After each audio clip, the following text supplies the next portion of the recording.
Alright, तो guys कुछ practice questions जो इलेक्ट्रिसिटी चैप्टर के हैं, है ना, जिसके अंदर बेसिकली अपने रेजिस्टिविटी कैलकुलेट करना, आर बराबर रो एल अपॉन ए, कुछ सीरीज पैरेलल वाले कुछ क्वेश्चंस जो मैंने सेलेक्ट करे हैं प्रीवियस एग्जाम में आए हुए, तो उसको अपन सॉल्व करते हैं अभी, ठीक है।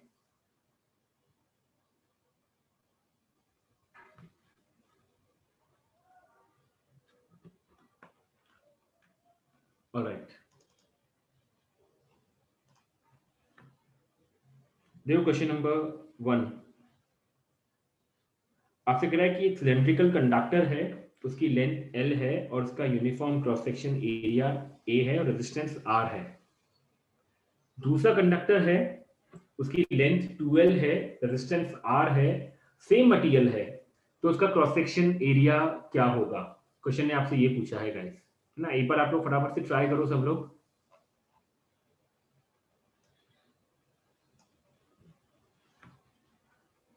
दो हमारे पास कंडक्टर्स हैं, एक की लेंथ L है, एक की लेंथ 2L है, दोनों का रेजिस्टेंस सेम है, दोनों का मटेरियल भी सेम है, तो दूसरे वाले कंडक्टर का एरिया ऑफ क्रॉस सेक्शन क्या होगा।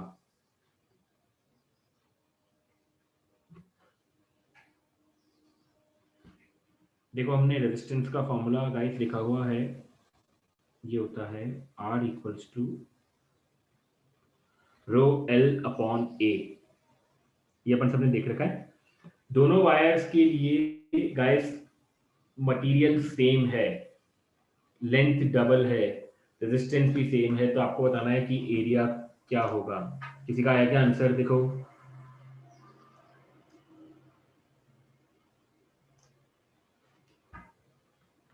राइट, अदिति वीडियो ऑन करके आंसर करना, या किसी का भी आंसर आए तो वीडियो ऑन करके ही आंसर करिएगा। यस अदिति बोलो। Sir twice of old area. Twice of यानी कि जो इनिशियल एरिया है उसका डबल हो जाएगा, है ना। तो बिल्कुल ठीक है। तो अगर अपन यहाँ पर इसको सॉल्व करके देखें गाइस, तो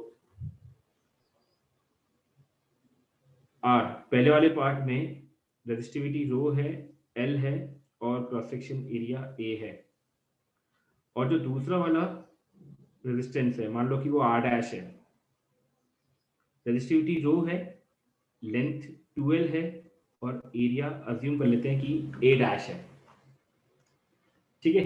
तो दोनों रेजिस्टेंस इक्वल हैं, R equals to R dash, तो आप दोनों को इक्वल पुट कर दो यहाँ पर, तो rho L upon A is rho times 2L upon A dash. दोनों रेजिस्टेंस को हमने इक्वल पुट कर दिया गाइस यहाँ पर, तो जो कॉमन टर्म है उसको कैंसिल आउट करने का ट्राई करो, तो रो से रो कैंसिल, L से L कैंसिल, तो यहाँ से अगर अपन उसको सॉल्व करें तो आपके पास जो A डैश है वो आ जाएगा ट्वाइस ऑफ A, ठीक है। सो A dash will be twice of A, ठीक है। तो जो दूसरा वाला वायर है उसका क्रॉस सेक्शन एरिया पहले वाले से एरिया के जस्ट डबल हो जाएगा, तभी रेजिस्टेंस इनका सेम आ पाएगा। इज दैट ओके, ठीक है। एक बार देखो किसी को कोई क्वेरी कोई डाउट अगर इसमें है तो पूछो गाइस एक बार जल्दी से सब लोग, अदरवाइज थम्स अप करके फटाफट से इंडिकेशन दे दो सबको क्लियर है क्या।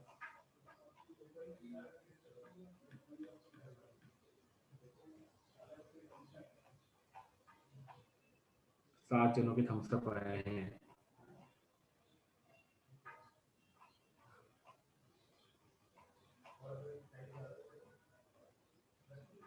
ओके,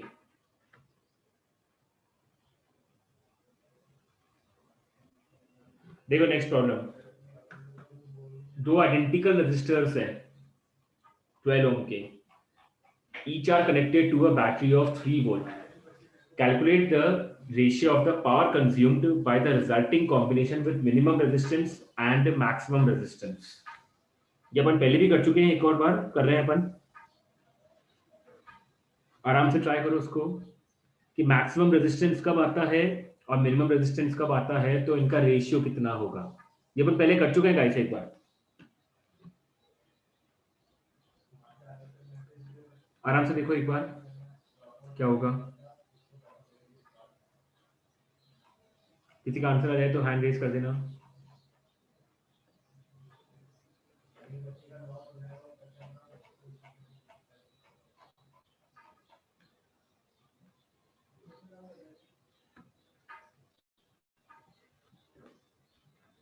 ओके तो देखो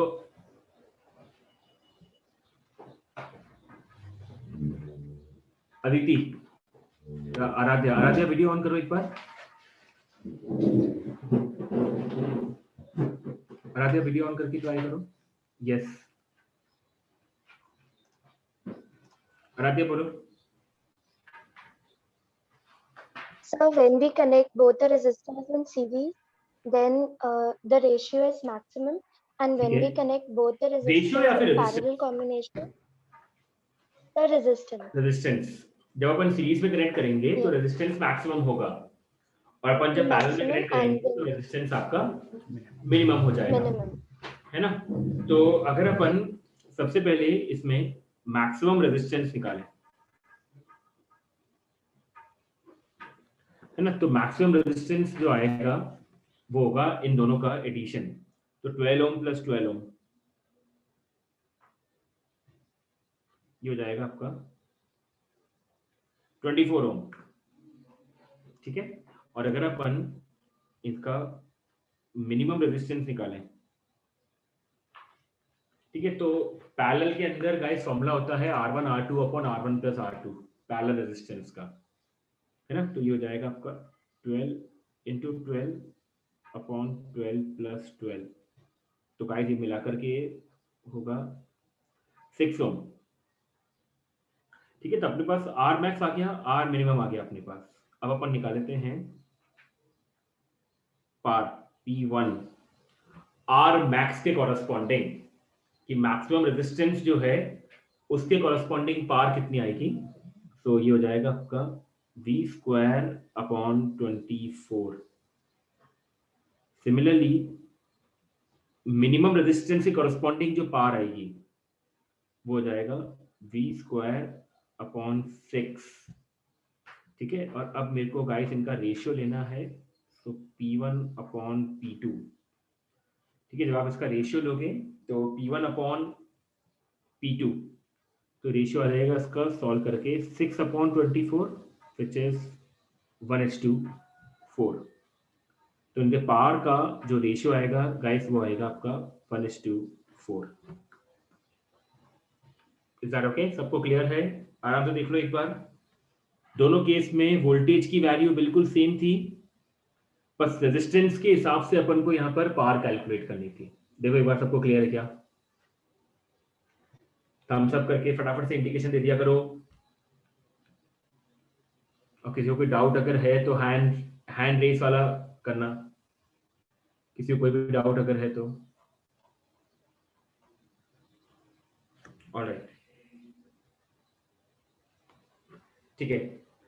एक कॉपर वायर है, उसकी आपको रेजिस्टिविटी गिवन है 1.63 इंटू 10⁻⁻8 पाई, है ना। नहीं सॉरी, ये पाई नहीं है, ये है आपका ohm meter. Sorry, it is not pi, it is ohm meter. तो आपको एक कॉपर वायर की गाइस रेजिस्टिविटी गिवन है, और आपको उस कॉपर वायर का क्रॉस सेक्शन भी गिवन है, आपको रेजिस्टेंस भी गिवन है, आपसे लेंथ पूछी है इस केस में, तो आपसे एल की वैल्यू पूछी है guys. So R equals to, अपन ने देखा है फॉर्मूला अभी अभी, रो एल अपॉन ए, तो उससे अपन को लेंथ कैलकुलेट करनी होगी। तो देखो एक बार ट्राई करके फटाफट से।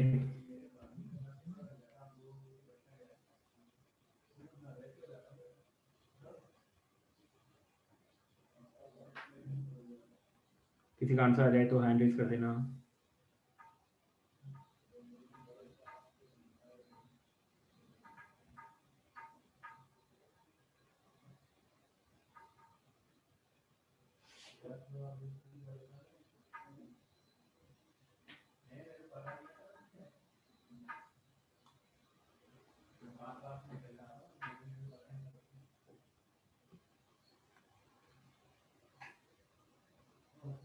किसी का आंसर आ जाएगा तो हैंड रेज कर दीजिएगा।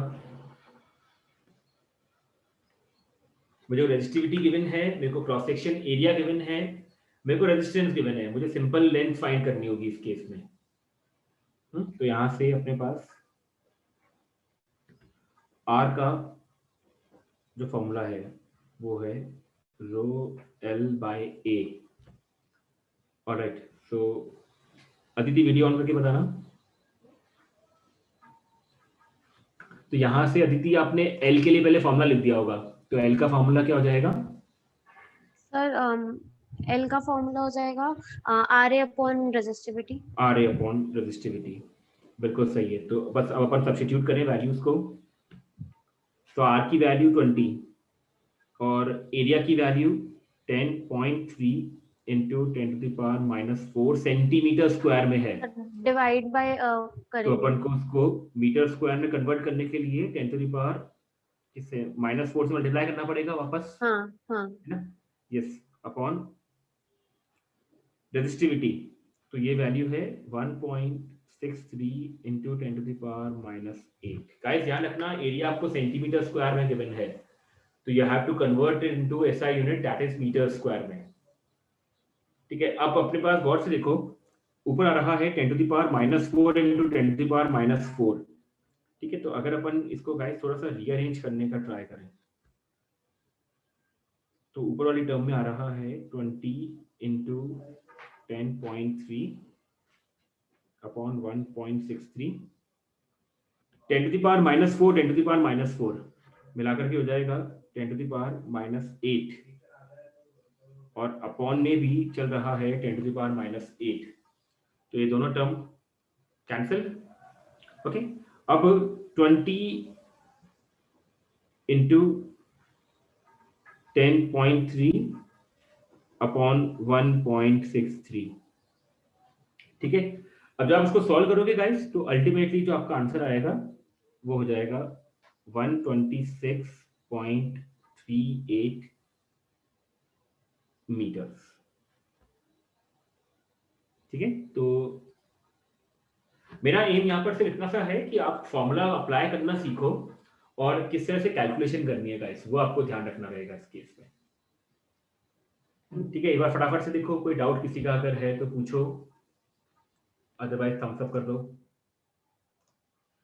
किसी का कोई भी डाउट अगर है तो हैंड रेस वाला करना, और डाउट नहीं है तो थम्स अप कर देना। और जो दोनों ही नहीं कर रहे हैं उनका पता नहीं फिर।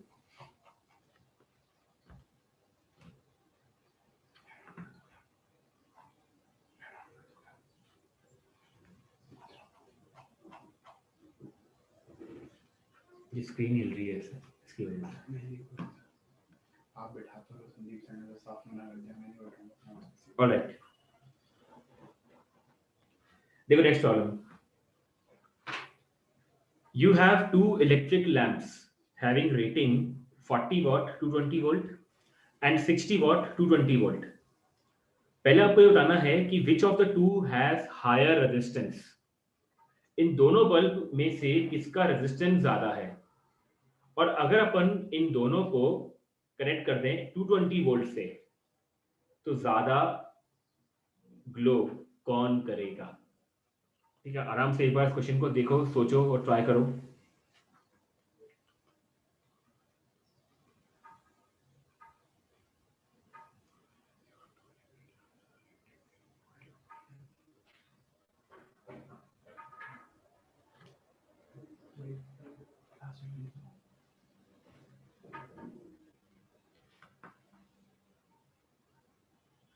आपके पास दो लैंप्स है गाइस, एक की रेटिंग है 40 वॉट 220 वोल्ट और एक की रेटिंग है 60 वॉट 220 वोल्ट। पहले आपको ये बताना है कि दोनों में से किसका रेजिस्टेंस ज्यादा होगा। तो आप पहले पार का फॉर्मूला रिकॉल करो। पार का फॉर्मूला होता है V²/R, है ना? तो उससे कंपेयर करो कि किसका रेजिस्टेंस ज्यादा होगा ना। मैं इसको ऐसे लिख देता हूं यहां पर कि सबसे पहले बल्ब 1, तो जो पहला वाला बल्ब है उसकी आपको पार पता है 40 वॉट है, और वोल्टेज है 220 और जो दूसरा वाला बल्ब है V2 इसकी आपको पावर पता है 60 वॉट और वोल्टेज है गाइस 220 वोल्ट। दोनों बल्ब की आपको पावर पता है, दोनों बल्ब की आपको वोल्टेज पता है 220 वोल्ट। ठीक है, अब आप गाइस फॉर्मूला रिकॉल करो, देखो एक बार आप फॉर्मूला रिकॉल करो तो पावर का फॉर्मूला होता है V² बाय R। पावर का फॉर्मूला होता है V² अपॉन R। ठीक है, दोनों के लिए आपको देखना है कि यार वोल्टेज सेम है, दोनों की लैंप्स के लिए गाइस वोल्टेज बिल्कुल सेम है, 220 वोल्ट है और 220 वोल्ट है। तो इसका मतलब पावर प्रोपोर्शनल है 1/R के। तो जिसकी पावर ज्यादा होगी उसका रेजिस्टेंस कम होगा और जिसकी पावर कम होगी उसका रेजिस्टेंस ज्यादा होगा। तो यहां पर we can write as resistance is inversely proportional to power because यहाँ पे वोल्टेज सेम है, दैट्स व्हाई, है ना। अदिति आप ये कहना चाह रहे हो क्या इसके अंदर? Yes sir. है ना। तो यहां से अपन को क्लियरली दिख रहा है गाइस कि जो आपका बल्ब 1 है उसकी पावर 40 वॉट है, जो बल्ब 2 है उसकी पावर 60 वॉट है। तो डेफिनेटली जिसकी पावर कम उसका रेजिस्टेंस ज्यादा, सो resistance of 1 will be greater than of resistance 2। तो आपका पहले पार्ट का आंसर मिल गया कि which of the two has higher resistance. तो पहले वाले बल्ब का रेजिस्टेंस ज्यादा होगा एज कंपेयर टू 2। रीजन अगर आपको देना है तो ये फॉर्मूला लिख करके आप रीजन दे सकते हो कि पावर का फॉर्मूला होता है V² बाय R। तो इससे आप कंपेयर कर सकते हो यहाँ पर। ठीक है, अगर अपन इन दोनों बल्ब को कनेक्ट कर दें 220 वोल्ट से तो ज्यादा ग्लो कौन करेगा? गाइस एक बात ध्यान रखना, है ना, जो ग्लोनेस होती है किसी भी बल्ब में, अगर आपको चेक करना है कि ग्लो कौन ज्यादा ग्लो कर रहा है तो आप कुल मिलाकर उसमें ये चेक कर लिया करो कि ग्लोनेस जो होती है ना वो डायरेक्टली प्रोपोर्शनल होती है पावर के।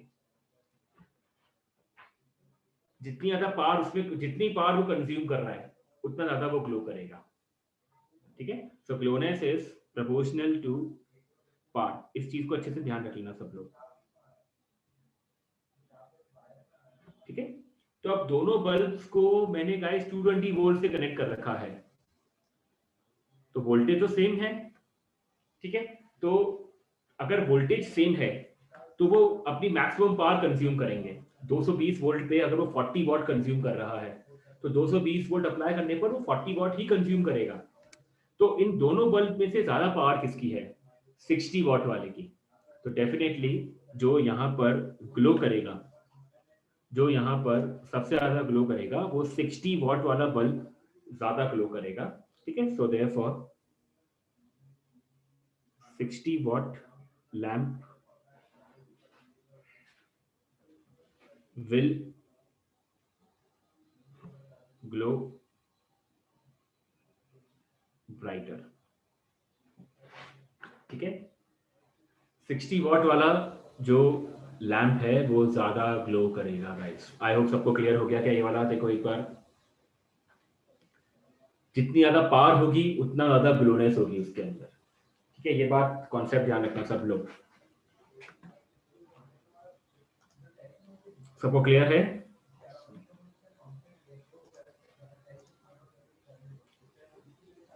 ठीक है, 4 जनों के थम्स अप आए हैं। कोई क्वेरी गाइस किसी की कुछ भी अगर है तो पूछो एक बार। अदिति एक सेकेंड, अदिति बोलो। अदिति वीडियो ऑलरेडी पूछना है। सर ये करंट से भी चेक कर सकते हैं ना कि जो ज्यादा करंट ड्रॉ करेगा उसकी वो ज्यादा ब्राइट ग्लो करेगा।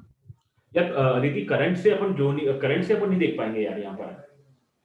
सर जैसे आप current इसमें से test- 60 वॉट वाला बल्ब ज्यादा करंट ड्रॉ करेगा। वो तो क्या है ना, वो तो अपने बेसिकली वोल्टेज सेम है इसलिए यहाँ पर वोल्टेज सेम है, दैट्स व्हाई। अगर वोल्टेज भी अलग अलग दे दे आपको तो फिर वहां पर कंफ्यूजन क्रिएट हो जाएगा। तो बेटर है कि आप इसको ऐसे ध्यान रख लो कि जहां जिसकी पावर ज्यादा हो, जिसकी जो सबसे ज्यादा पावर कंज्यूम कर रहा होगा वो सबसे ज्यादा ग्लो करेगा Right. इस केस में।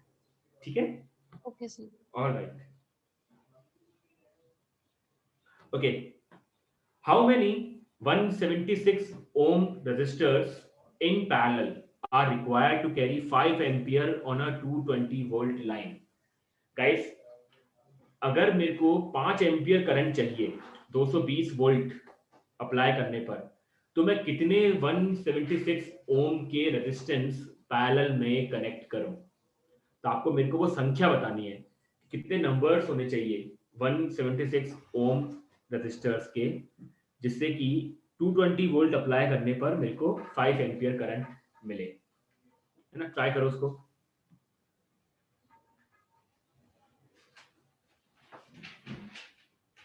How many 176 ohm resistors?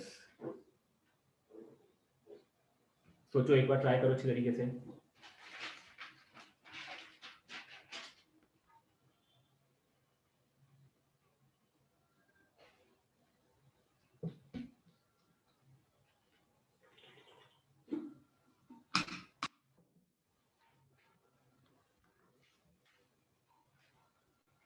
आया गाइस किसी का?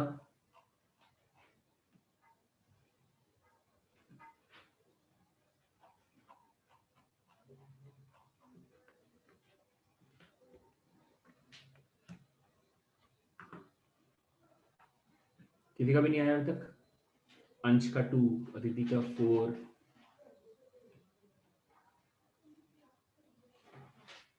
ओके, और कोई कुशाग्र का 4। ओके, कुशाग्र एक मिनट, अपने आप को अनम्यूट करना और वीडियो भी ऑन करना एक बार। कुशाग्र, यस बताओ बेटा, 4 कैसे आया? सर सबसे पहले V is equal to IR by Ohm's law। चलो बिल्कुल सही है, जैसा तुम बोल रहे हो वैसा करते रहता हूँ, चलो मैं, है ना? So V equals to I into R equivalent. तो सर, पहले V- तुमने यहाँ से R इक्वलेंट निकाल लिया होगा कुशाग्र, यस सर। है ना? तो कितना आया R इक्वलेंट? नो सर जैसे जैसे सर मैंने लिखा V is equal to IR, V 220 volt है, हाँ हाँ हाँ हाँ, अपने पास गिवन है, I 5 एम्पियर हो गया, ठीक है, और सर जो रेजिस्टर्स होंगे वो सर पैरेलल में कनेक्टेड है, तो सही सर है, सही है। 176 अपॉन फिर अपॉन जो भी आपने एन कर बोला। दिया तुमने, हाँ ठीक है, बिल्कुल ठीक है, बिल्कुल ठीक है। तो 220 अपॉन 5 को तुमने इक्वल कर दिया 176 अपॉन एन के। यस यस, बिल्कुल सही है, बिल्कुल सही है कुशाग्र। तो यहाँ से सॉल्व करने पर एन की वैल्यू क्या आ रही है, चलो अपन देख लेते हैं।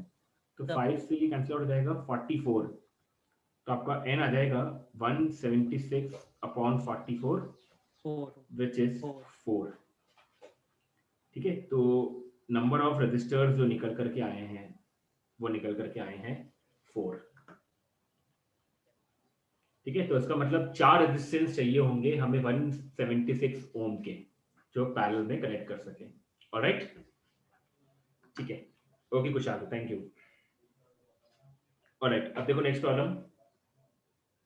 एक कॉपर वायर है, उसका डायमीटर मेरे को गिवन है। एक कॉपर वायर है, इसका डायमीटर मेरे को गिवन है 0.5 mm, रेजिस्टिविटी गिवन है, लेंथ पूछा है गाइस, और रेजिस्टेंस 10 ओम है। तो वही वाला फॉर्मूला अप्लाई करो फटाफट से, थोड़ी सी कैलकुलेशन टफ है इसमें, तो अच्छे से करना इसको।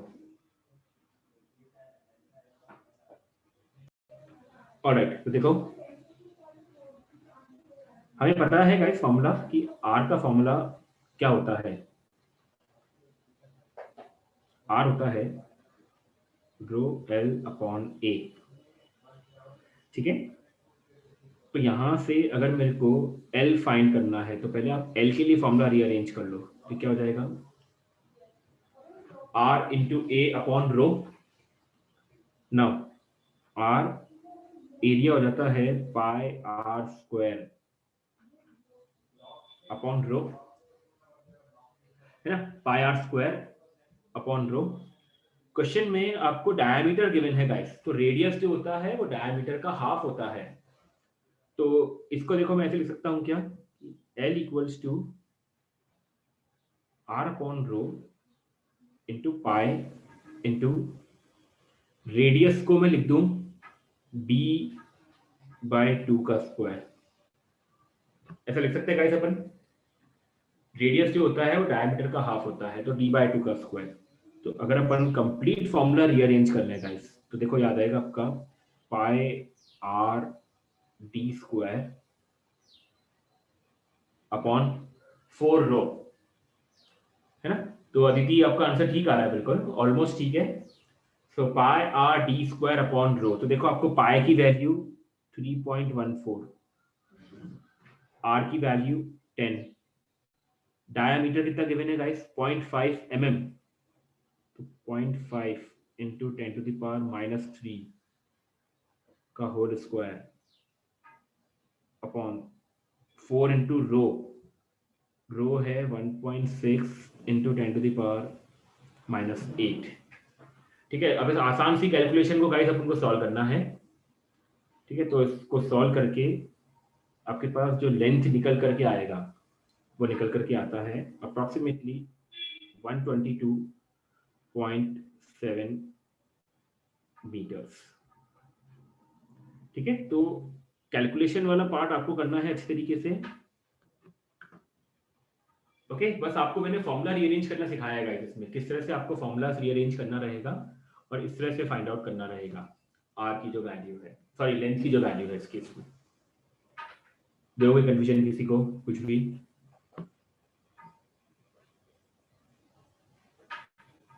पक्का? कोई डाउट हो तो गाइस हैंड रेज कर देना सब लोग, जिसको भी डाउट है। ठीक है, सेकंड पार्ट में आपसे पूछा है कि रेजिस्टेंस में कितना चेंज आएगा अगर अपन डायमीटर को डबल कर दें। तो गाइस यहां से अब आप रेजिस्टेंस वाला फॉर्मूला देखो, आर का फॉर्मूला था रो एल अपॉन ए, एरिया को लिख सकता हूं मैं पाई इंटू टी बाय 2 का होल स्क्वायर। ठीक है, तो डायमीटर का स्क्वायर पे डिपेंड कर रहा है, तो उसका मतलब जो रेजिस्टेंस है it is proportional to 1 upon D square. ठीक है, तो अगर आपका डायमीटर जो है वो डबल हो रहा है, तो डायमीटर अगर डबल हो जाएगा तो जो नया रेजिस्टेंस होगा गाइस वो देखो 1/4 हो जाएगा। डी स्क्वायर है ना, अपॉन डी स्क्वायर है, तो डी का स्क्वायर 2d का स्क्वायर करोगे तो 4 आएगा, तो जो नया रेजिस्टेंस होगा वो पुराने वाले का 1/4 हो जाएगा। तो r डैश r/4, तो r की वैल्यू 10 थी, तो 10/4, तो यहां से आपके पास r डैश आ जाएगा 10/4 इज 2.5 ओम। ठीक है, तो जो नया रेजिस्टेंस होगा वो होगा गाइस 2.5 ओम। सबको क्लियर है बिल्कुल? फटाफट से थम्स अप करके इंडिकेशन दे दो जल्दी से, अगर कोई डाउट है तो हैंड रेज कर दो।